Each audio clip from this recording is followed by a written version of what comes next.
എല്ലാവർക്കും ക്രിസ്തീയ വന്ദനങ്ങൾ. തിയോടോക്സിൻ്റെ മറ്റൊരു വീഡിയോയിലേക്ക് എല്ലാവർക്കും സ്വാഗതം. ഒരു പാസ്റ്റർ എന്നുള്ള നിലയിൽ, വേദ അധ്യാപകൻ എന്നുള്ള നിലയിൽ, ഒരു ക്രിസ്തീയ വിശ്വാസി എന്നുള്ള നിലയിൽ ഞാൻ ഏറ്റവും അധികം അഭിമുഖീകരിച്ചിട്ടുള്ളൊരു ചോദ്യമാണ് ദൈവഹിതം എങ്ങനെയാണ് തിരിച്ചറിയുന്നത്. ദൈവഹിതം തിരിച്ചറിയുക എന്നുള്ള ചോദ്യം പ്രധാനമായിട്ട് ഏതെങ്കിലും പൊതുവായിട്ടുള്ളൊരു കാര്യത്തെക്കുറിച്ചല്ല, മറിച്ച് പ്രത്യേകിച്ച് വിവാഹ സംബന്ധമായിട്ട് കാര്യങ്ങൾ വരുമ്പോൾ, ഒരു ജോലിയെ സംബന്ധിച്ചുള്ള കാര്യങ്ങൾ വരുമ്പോൾ, ഏതെങ്കിലും ഒരു സ്ഥലത്തേക്ക് പോകുന്നതിനെക്കുറിച്ചുള്ള അല്ലെങ്കിൽ മറ്റൊരു രാജ്യത്തേക്ക് കുടിയേറുന്നതിനെക്കുറിച്ചുള്ള ചിന്തകൾ വരുമ്പോൾ, ഇത്തരത്തിലുള്ള കാര്യങ്ങൾ വരുമ്പോൾ ഏതാണ് തിരിച്ചറിയേണ്ടത് അല്ലെങ്കിൽ എങ്ങനെയാണ് തിരഞ്ഞെടുക്കേണ്ടത് എന്നുള്ളൊരു ആശങ്ക പലപ്പോഴും മനുഷ്യർക്ക് ഉണ്ടാകാറുണ്ട്.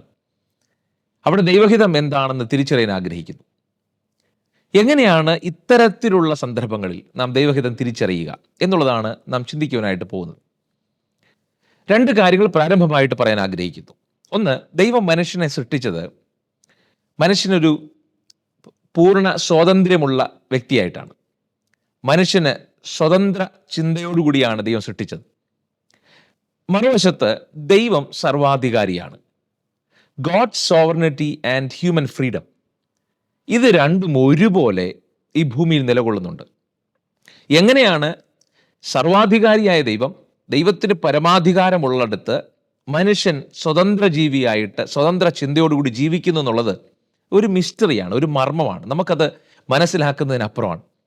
ഉദാഹരണത്തിന്, ദൈവം ഞാൻ ജനിക്കുന്നതിന് മുമ്പ് തന്നെ എന്നെക്കുറിച്ചുള്ളതെല്ലാം തയ്യാറാക്കി വെച്ചിരിക്കുന്നു എന്നുണ്ടെങ്കിൽ എങ്ങനെയാണ് എനിക്കൊരു തിരഞ്ഞെടുപ്പ് സാധ്യമാകുക? എനിക്ക് തിരഞ്ഞെടുക്കാനുള്ള സ്വാതന്ത്ര്യം ഉണ്ടാകുമോ? വാസ്തവത്തിൽ വേദപുസ്തക അടിസ്ഥാനത്തിൽ ഇത് രണ്ടും ശരിയാണ്. ദൈവത്തിന് പരമാധികാരമുണ്ട് എന്നുള്ളതും എനിക്ക് തിരഞ്ഞെടുക്കാനുള്ള സ്വാതന്ത്ര്യമുണ്ട് എന്നുള്ളതും രണ്ടും ശരിയാണ്. ഇത് രണ്ടും കൂടെ പോകുന്നത് ഒരു മർമ്മമാണ് എന്ന് ഞാൻ ഓൾറെഡി പറഞ്ഞു. ദൈവഹിതം എങ്ങനെയാണ് തിരിച്ചറിയുക എന്നുള്ളതിലേക്ക് കടക്കുന്നതിന് മുൻപ് ഏതെല്ലാം വിധത്തിൽ അല്ലെങ്കിൽ ഏതെല്ലാം കാര്യങ്ങളാണ് ദൈവഹിതം അല്ല എന്ന് മനസ്സിലാക്കാൻ നാം ഉപയോഗിക്കേണ്ടത്. ഒന്ന്, ഏതെങ്കിലും ഒരു പ്രത്യേക സാഹചര്യം നമ്മുടെ മുമ്പിൽ സംജാതമാകുമ്പോൾ നാം ഒരു തീരുമാനമെടുക്കേണ്ട അവസ്ഥ വരുമ്പോൾ ഒരിക്കലും ഇമ്പൾസീവായിട്ട് പൊടുന്നനെ നമ്മുടെ മനസ്സിന് തോന്നുന്നത്, നമ്മുടെ ഹൃദയത്തിൽ ആദ്യം ഉണ്ടാകുന്ന വികാരങ്ങൾക്കനുസരിച്ച് തീരുമാനമെടുക്കാതിരിക്കുക. രണ്ടാമത്, നമ്മൾ എപ്പോഴും മനസ്സിലാക്കേണ്ടത് ഫേവറബിൾ ആയിട്ടുള്ള കണ്ടീഷൻസ് അല്ലെങ്കിൽ നമുക്കൊരു തീരുമാനമെടുക്കുന്നതിന് പ്രചോദനം നൽകുന്ന, നല്ലതാണെന്ന് നമ്മുടെ മനസ്സിൽ തോന്നുന്ന കാര്യങ്ങൾ മാത്രം വകവെച്ചുകൊണ്ട് ഗണിച്ചുകൊണ്ട് ഒരിക്കലും തീരുമാനങ്ങൾ എടുക്കാതിരിക്കാൻ ശ്രമിക്കുക. അതാണ് ദൈവഹിതമെന്ന് വരുത്തി തീർക്കാതിരിക്കുക. ഇത് നമ്മൾ പ്രധാനമായിട്ട് ശ്രദ്ധിക്കേണ്ടതാണ്.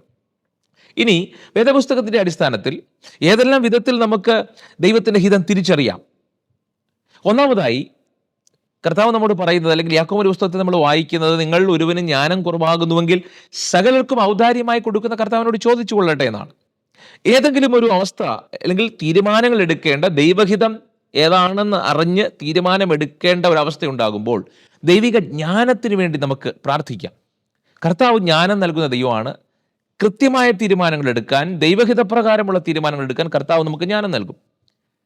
രണ്ടാമത്, നാം മനസ്സിലാക്കേണ്ടത്, പൊതുവായ കാര്യങ്ങളെ സംബന്ധിച്ചെടുത്ത് ഒരു മനുഷ്യന്റെ ജീവിതാരംഭം മുതൽ അവസാനം വരെ എങ്ങനെയാണ് ദൈവപ്രസാദ പ്രകാരം ജീവിക്കേണ്ടത് എന്നുള്ള സകല സംഗതികളും സകല വിവരങ്ങളും ക്രിസ്തുയേശുവിലൂടെ, ദൈവവചനത്തിലൂടെ വെളിപ്പെട്ട് നൽകിയിരിക്കുകയാണ്.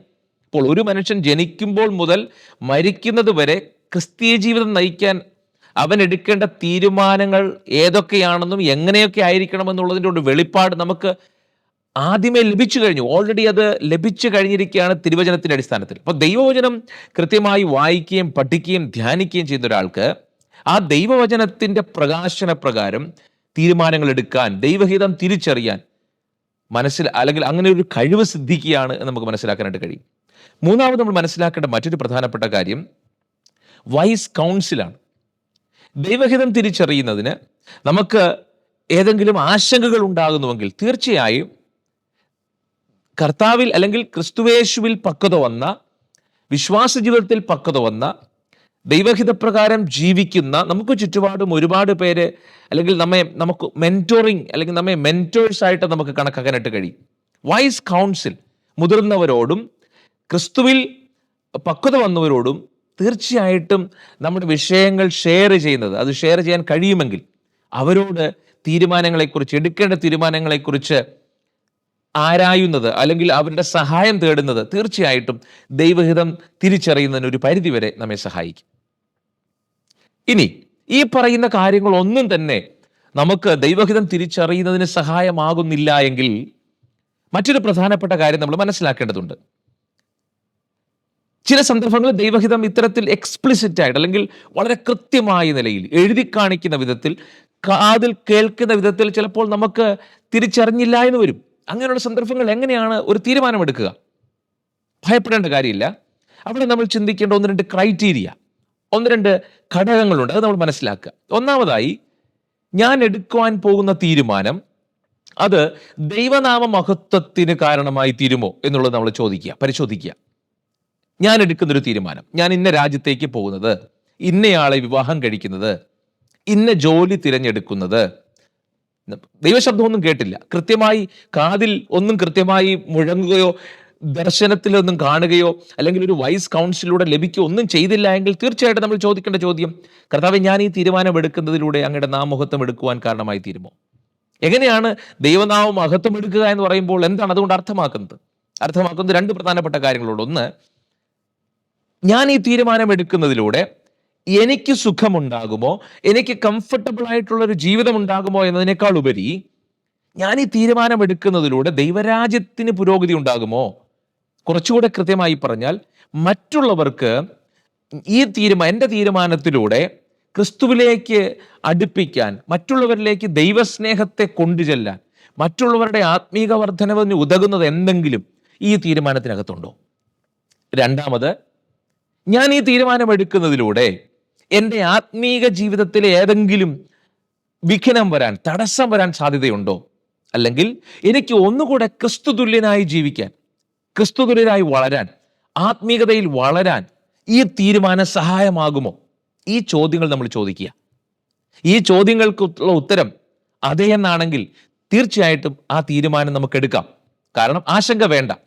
നമ്മുടെ ഹൃദയത്തിൽ ഒരു കൃത്യമായ ഉത്തരം തെളിയുന്നില്ല എങ്കിൽ കൂടി, ഒരു കൃത്യമായ ധാരണ തെളിയുന്നില്ല എങ്കിൽ കൂടി, ഈ ചോദ്യങ്ങൾക്ക് ഉത്തരം അതെ എന്നാണെങ്കിൽ, അതായത് ദൈവനാമം മഹത്വപ്പെടും ഞാൻ ഈ തീരുമാനം എടുക്കുന്നതിലൂടെ, മറ്റുള്ളവർക്ക് ആത്മീക വർധന ഉണ്ടാകും, എൻ്റെ ആത്മീക ജീവിതത്തിന് പുരോഗതി ഉണ്ടാകും, ക്രിസ്തുതുല്യരായി ജീവിക്കുന്നതിൽ ഒരുപടി കൂടെ എനിക്കത് സഹായമാകും എന്നുള്ളതാണ് നാം ചോദിക്കുന്ന ചോദ്യങ്ങൾക്ക് ഉത്തരമെങ്കിൽ തീർച്ചയായിട്ടും ആ തീരുമാനം എടുക്കാം.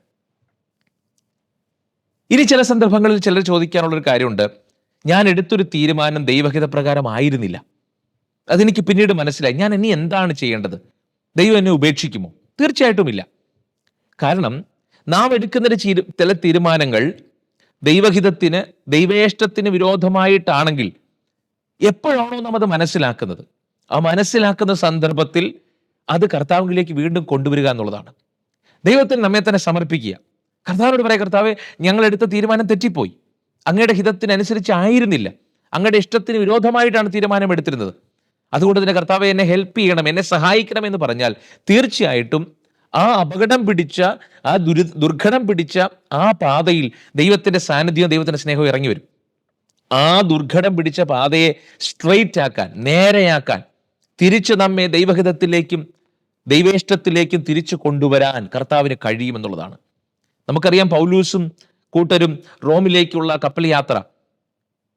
പൗലൂസ് പറഞ്ഞു, ഇപ്പോൾ നമ്മൾ യാത്ര പോകരുത്, എന്നാൽ ശാന്തമായ സമുദ്രവും ആ കപ്പലിന് പോകുവാൻ വിധത്തിൽ ഉതകുന്ന കാറ്റുമൊക്കെ മന്ദമാരുതൻ അടിക്കുന്നത് കണ്ടപ്പോൾ ആ കപ്പലുടമയ്ക്കും അതുപോലെ തന്നെ കപ്പിത്താനും ഒക്കെ മുൻപോട്ട് പോകാനാണ് തോന്നിയത്. അവർ ആ യാത്ര തുടർന്നു.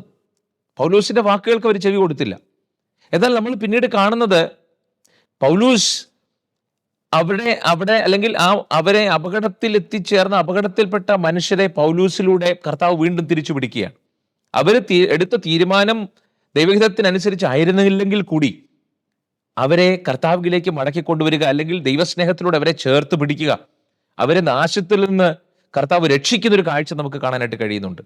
എന്നതുപോലെ തന്നെ നമ്മുടെ ജീവിതം എവിടെയെങ്കിലുമൊക്കെ തെറ്റുകൾ പറ്റിയിട്ടുണ്ടെങ്കിൽ, എടുത്ത തീരുമാനങ്ങൾ പാളിപ്പോയിട്ടുണ്ടെങ്കിൽ കർത്താവിലേക്ക് നമ്മെ സമർപ്പിക്കുക. God will make it right. ദൈവം അതിനെ സമ്പൂർണ്ണ ഇഷ്ടത്തിനനുസരിച്ച് ആക്കി തീർക്കുമെന്നുള്ളത് മനസ്സിലാക്കേണ്ട ഒരു കാര്യമാണ്. ഇനി മറ്റൊരു കാര്യം, ഒരു കാര്യമായിട്ട് വളരെ അത്യാവശ്യമായി ഇതുമായിട്ട് ബന്ധപ്പെട്ട് പറയേണ്ടതായിട്ടുണ്ട്. നേരത്തെ പറഞ്ഞതുപോലെ തന്നെ ചില സന്ദർഭങ്ങളിൽ എക്സ്പ്ലിസിറ്റ് ആയിട്ട് അല്ലെങ്കിൽ വളരെ കൃത്യമായ നിലയിൽ ഇതാണ് ദൈവഹിതം, ഇതാണ് താങ്കൾ വിവാഹം കഴിക്കേണ്ടയാൾ, അല്ലെങ്കിൽ ഇതാണ് താങ്കൾ എടുക്കേണ്ട ജോലി, അല്ലെങ്കിൽ ഈ രാജ്യത്തേക്കാണ് താങ്കൾ പോകേണ്ടത്, ഇന്ന ദിവസമാണ് യാത്ര പോകേണ്ടതെന്നുള്ള ചിലപ്പോൾ ശബ്ദം കേൾക്കാനായിട്ട് നമുക്ക് കഴിയില്ല. ഞാൻ നേരത്തെ പറഞ്ഞ ക്രൈറ്റീരിയാസ് ചിലപ്പോൾ നമുക്ക് ചോദിക്കാൻ കഴിഞ്ഞില്ല എന്ന് വരും. നാം മനസ്സിലാക്കേണ്ടത്, നാം ഏത് തീരുമാനം എടുക്കുന്നതിന് മുമ്പും നാം കർത്താവിന് മുമ്പിൽ നമ്മെ തന്നെ സമർപ്പിക്കുക, കർത്താവിൽ ആശ്രയിച്ച് ആ തീരുമാനം എടുക്കുക എന്നുള്ളത് മാത്രമേ ഉള്ളൂ. ഇന്നതാണ് ദൈവഹിതം എന്ന് പറഞ്ഞ് തീരുമാനം എടുക്കുന്നതിനേക്കാൾ ഉപരി ചില സന്ദർഭങ്ങളിൽ ഏത് തീരുമാനം എടുത്താലും X or Y, I am trusting God, ഞാൻ ദൈവത്തിൽ ആശ്രയിക്കുന്നു, കർത്താവ് എൻ്റെ കൂടെ ഉണ്ട്, ഈ യാത്രയിൽ കർത്താവ് കൂടെ ഉണ്ട് എന്ന സമർപ്പണത്തിൽ തീരുമാനമെടുക്കാൻ കഴിഞ്ഞാൽ അതും ദൈവഹിതമാക്കി മാറ്റാൻ കർത്താവിന് കഴിയും എന്നുള്ളതാണ്. ഞാൻ ആദ്യം പറഞ്ഞൊരു കാര്യം ഒന്നുകൂടെ ഒന്ന് ഓർപ്പിച്ച് ഈ വീഡിയോ അവസാനിപ്പിക്കുന്നതാണ് ചിന്തിക്കുന്നത്. ദൈവത്തിൻ്റെ പരമാധികാരവും നമ്മുടെ സ്വതന്ത്ര ചിന്തയും. എല്ലാ സന്ദർഭങ്ങളിലും ദൈവം ഒരു കൃത്യമായ കാര്യം നമുക്ക് അല്ലെങ്കിൽ നമ്മുടെ ജീവിതത്തെക്കുറിച്ച് എഴുതി വെച്ചു എന്ന് വരില്ല. അല്ലെങ്കിൽ ഇന്ന രാജ്യത്തേക്കാണ് നിങ്ങൾ പോകേണ്ടത്, ഇന്ന കാര്യം ഇന്ന ദിവസം നിങ്ങൾ ചെയ്യണം എന്നുള്ളത് ഒരുപക്ഷെ അത് അത്തരത്തിൽ എഴുതപ്പെട്ട ഡിറ്റർമിൻഡ് ആയിട്ടുള്ളതായിരിക്കില്ല ദൈവത്തിൻ്റെ ഹിതം. മറിച്ച് ദൈവം ആഗ്രഹിക്കുന്നത് എക്സ് ഓർ വൈ, രണ്ട് ചോയ്സ് നമ്മുടെ മുൻപിലുണ്ട്, രണ്ട് തീരുമാനങ്ങൾ നമുക്ക് എടുക്കാം. ഏത് തീരുമാനം അല്ലെങ്കിൽ ഏത് തീരുമാനം നാം എടുത്താലും ആ തീരുമാനം എടുക്കുന്നതിന് മുൻപ് കർത്താവിൽ ആശ്രയിക്കുകയും ആ തീരുമാനത്തിലേക്ക് അല്ലെങ്കിൽ ആ തീരുമാനം എടുത്ത് നമ്മൾ മുൻപോട്ട് സഞ്ചരിക്കുമ്പോൾ അവിടെ കർത്താവിൻ്റെ സാന്നിധ്യം ആഗ്രഹിക്കുകയും ചെയ്യുക എന്നുള്ളതാണ് ദൈവം ആഗ്രഹിക്കുന്നത്. അവിടെയാണ് ദൈവത്തിൻ്റെ പരമാധികാരവും മനുഷ്യൻ്റെ സ്വതന്ത്രമായ ചിന്തയും ഒരുപോലെ പ്രവർത്തിക്കുന്നത്.